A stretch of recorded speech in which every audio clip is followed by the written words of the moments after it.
wangila na ngangwe bele. Bele a semoule.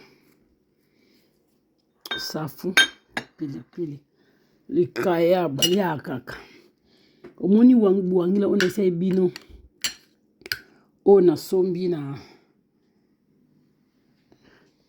Ona sombi kibandibu yangu. Wangila bu.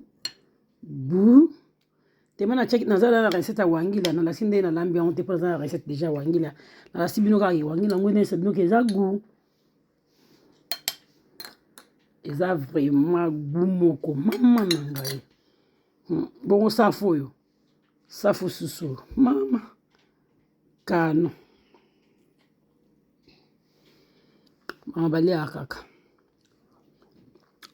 bayemba nyonga libumeleki nyonga wala nini ya olata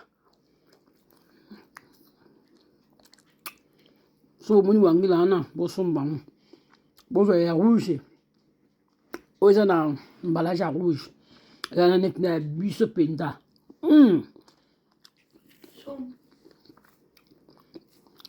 mais quelqu'un peut ça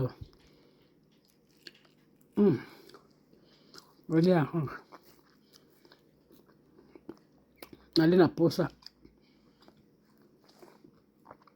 emuna ni allez la posa na posa la wangila nani kayabu na safu na le ça va bien merci bandeko somonika bokena ba chapa ba kongole wangile yate bozala